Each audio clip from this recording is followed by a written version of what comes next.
Before its launch, NBA 2K21 on current-gen consoles had a lot going against it.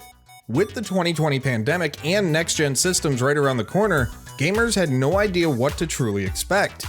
But with a game featuring a major gameplay change and a highly requested change of venue to its most popular mode, does NBA 2K21 exceed expectations, or basically give us a copy and paste of NBA 2K20?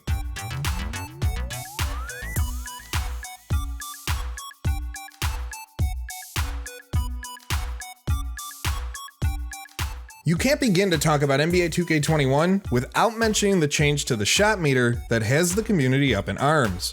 Now, 2K20 featured a similar uproar when shooting as a whole was given a major nerf to start, but was quickly patched. However, with 2K21 receiving a similar nerf to go along with the introduction of 2 new shot meters, it's caused many to argue if there's really a skill gap to shoot now, or if it's just plain impossible.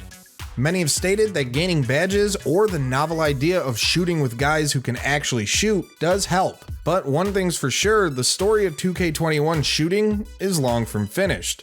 The good thing is you're still able to shoot the ball with square or circle, but you are greeted with a new slingshot shot meter that's different from 2K20. And it definitely seems, at least in my opinion, that players will gravitate more to this than the much maligned shot stick aiming system. That system has such a steep learning curve that 2K thought ahead and allow you to turn it off entirely.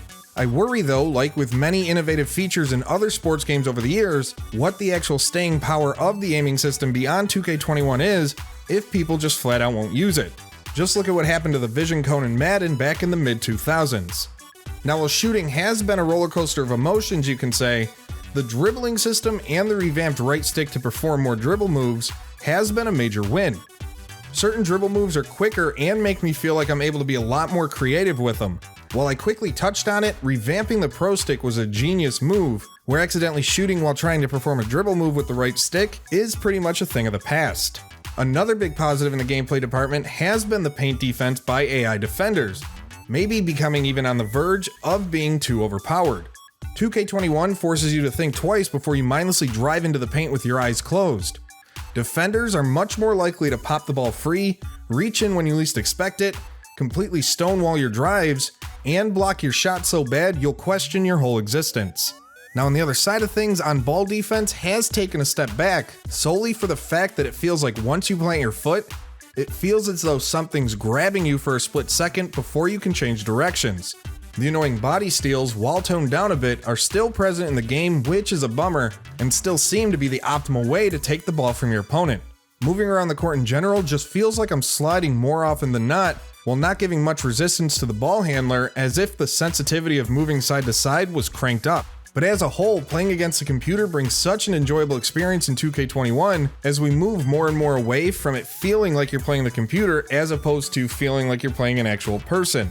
Just the unpredictability alone of the AI in situations like the pick and roll is a major headache, and you have to be aware of all 5 players on the court at all times as if they're always doing something.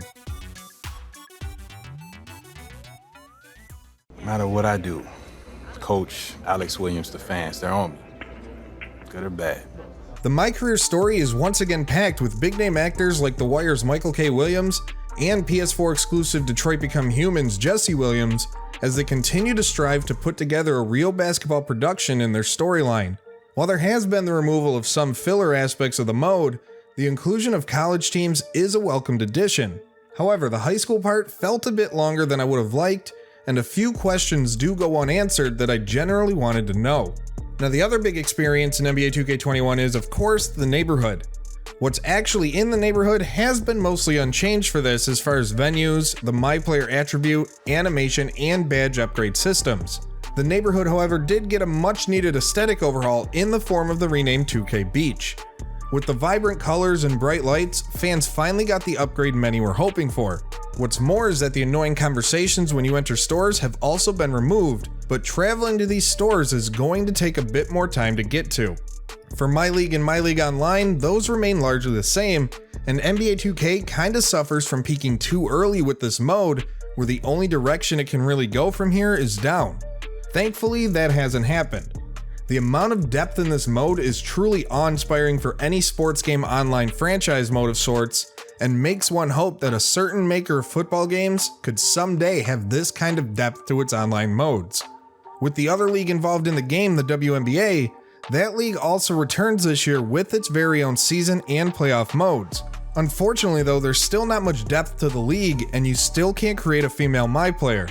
That said, 2K has been teasing something more for the WNBA and women players for the next gen version of the game, so we'll just have to wait and see what comes of that when it's out.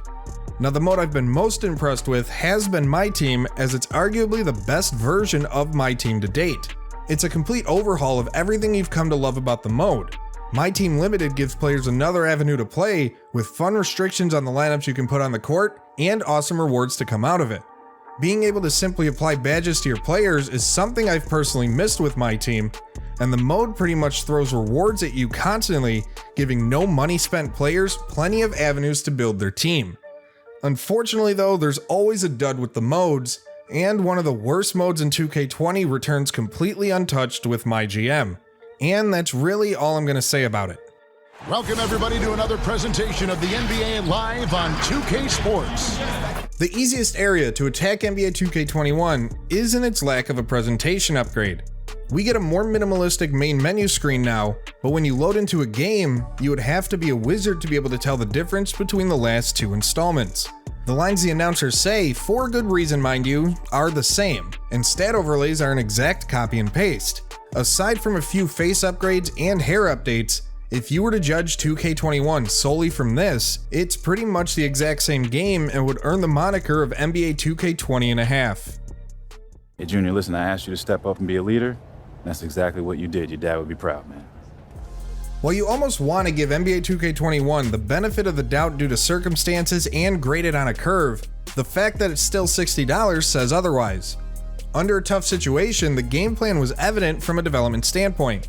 It's no coincidence that the mode that'll transfer to 2K21 on next-gen consoles received the biggest upgrades, while the developers threw a bone to the MyPlayer crew by finally changing the venue before a lot of gamers switched over to the next-gen systems.